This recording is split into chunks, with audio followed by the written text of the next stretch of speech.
Hi everyone, it's Ren here. Hope you're well, guys. In this video, I'm going to be talking about a topic that I've discussed before in a video called INFJ and dating and another video called INFJ and seduction. And these are two videos that I think I made at the end of last year, sort of close together. Because I guess at the time I was kind of inspired to tackle them, as part of this dynamic, which had to do with, oh, I want to find a significant other, or I like this person, I'd like to, see if maybe something can happen or whatever. And I think that I would like to perhaps return to this topic, which is on the surface a light topic, but if you dig a little bit, you realize it is not at all a light topic. Oops, sorry about that.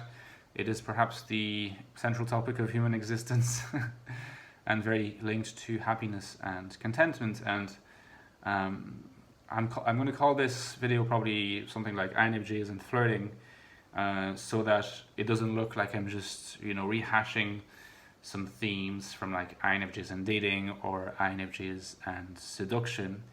But I think that I'm going to be roughly talking about the same themes, just slightly updated maybe, in light of my experience, or in light of some new observations I might have and stuff like that. So I think fundamentally it is not true that INFJs are ill-equipped for dating and ill-equipped for seduction. I've already insisted on those points before.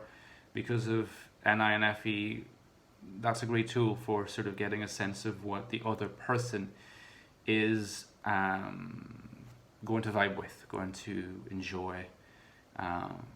But with that, there comes some risks, I think, and some challenges. And so what I mean is that the risk is probably that one ends up trying to locate what makes the other person vibe, what they enjoy, what they like, what creates a sense of chemistry with another person. Now, the risk is to pursue this sense of harmony with the other person at the cost of your own integrity. Because it might very well be that you'll identify what you need to be like to please someone or to be enjoyed by someone else. Now, I'm talking about really just having a real life exchange.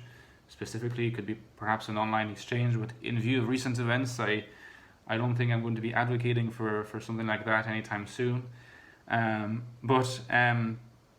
You are equipped as an INFJ. Believe it or not, you're equipped to be charismatic and mesmerizing,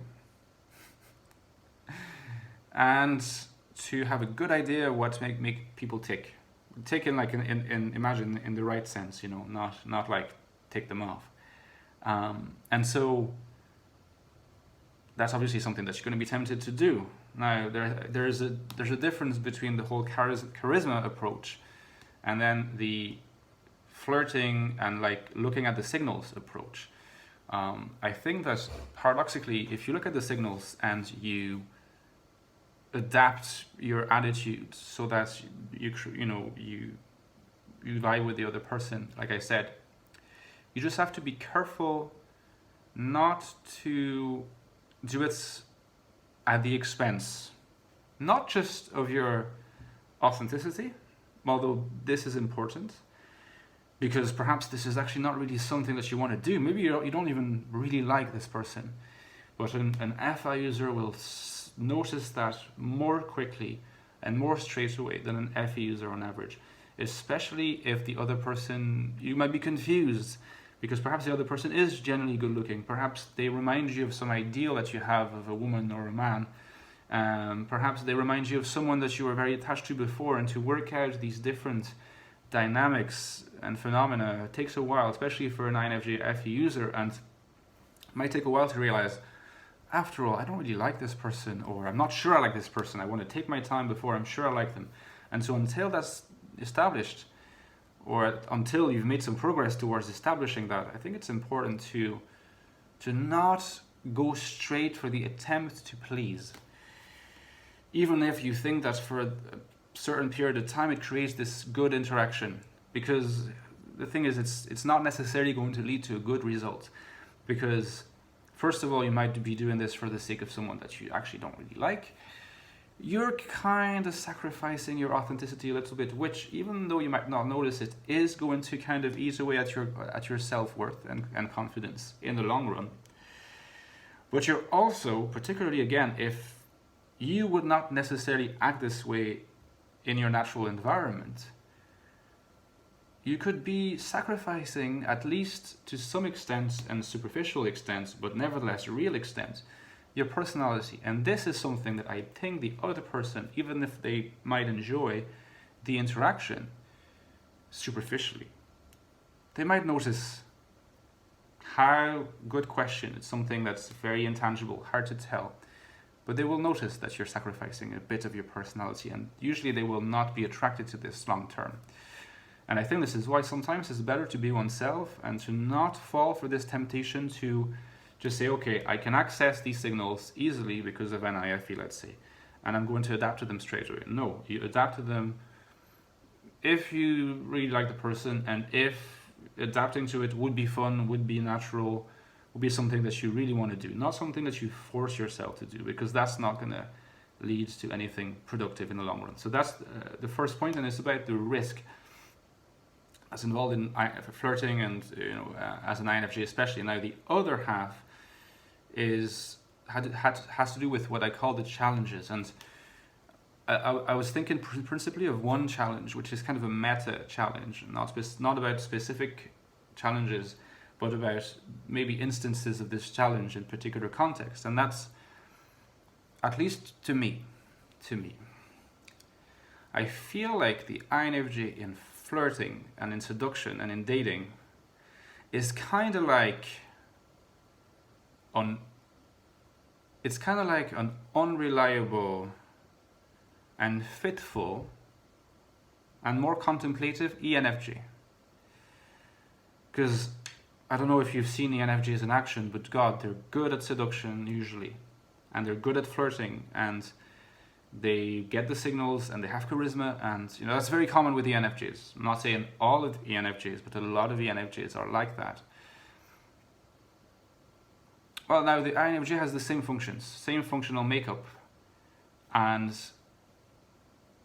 what that means is that they're going to have roughly the same capabilities, except that because their introversion comes first, and NI specifically comes first, well, they're gonna be like an ENFJ only in specific fitful instances. Maybe when they have like more energy, or maybe because they happen to be in a great mood. Sometimes that happens. It's never going to be something we sustain over like 4 hours or weeks, but it's something that we can channel. It's important to know how to channel it, when to channel it, and with whom to channel it, and not necessarily with the people who really are in ourselves are telling us not necessarily worth it.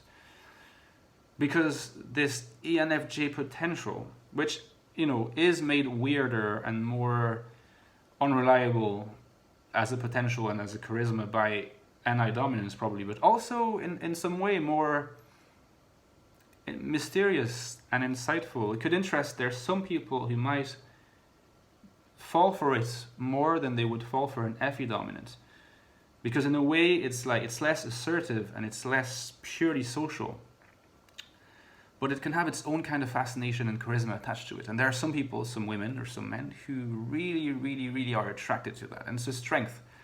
So it's about keeping the balance between the NI and the sort of ENFJ makeup that we have in ourselves, and we're able to deploy it. And let's be honest, sometimes it really works. It works because we just have a fluid way of interacting with people, and we can assert ourselves and just have this kind of presence, this kind of charisma. And it's not invented. It's not really the chameleon in us in this particular case, because really this is our functional makeup. We're not inventing it. We're not acting like someone we're not. But it's good to let it happen if we feel like, we've had a good day, or there are just the right conditions, and to just allow it to come out. Often it's when also the other person is making us feel good, because it's obviously always an interaction, a dating, exchanging during a date, seduction, flirting. These are not, like, the point is not to how to get this person. Often I think you're going to see online videos that are about, how to be successful.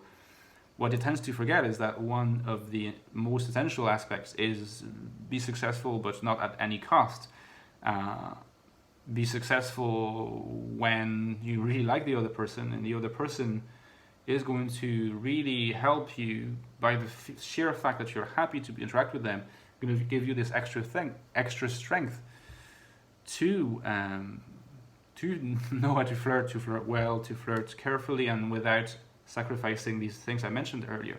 The thing about the INFJ is that because they're this unreliable ENFJ in many ways in seduction, I find that, like, there's the two sides. Either very confident with others, in charge, know what to do, have this charisma, have this authority, prophetic authority, whatever. And then there's other times when, like, the FE relationship with the group is still present but is reversed, and we undergo others. We submit to others. And when I say others, I don't just mean an individual person, but the others, people who are in the group, whether it's several people, whether it's just one person. And we're kind of lost. We lack the stamina to just get back to the top and assert our own place. And we just lose ourselves in trying to identify how to be. And in wasting and spending so much energy trying to figure out how to be in terms of the signals we get, we forget ourselves, and we never quite manage to be up there, to be ready, and to be in the conversation, literally. We're struggling. And again, like, it's about undergoing something rather than just taking charge of it. And I think that just as we are capable of taking charge, we're also sometimes capable of being taken captive. When we're less confident, where we're more tired, and sometimes when we have done things that we thought were going to help us, adapting to others who maybe are not worth it, and end up sort of like gnawing at our confidence and ending up placing us in this other dimension of the social context, which is not a good place to be in. Best way not to fall into it. Remain authentic. Spend time figuring out whether the person that you're trying to flirt with or seduce is worth it, whether you really like her, whether that person deserves you. And, never just follow the signals because you feel like you know what to do. First of all, try to figure out whether you really want to do this and that you just don't want to do this because you can do it. All right, let me know in the comments what you think, guys. This was my little updated video on flirting. See ya.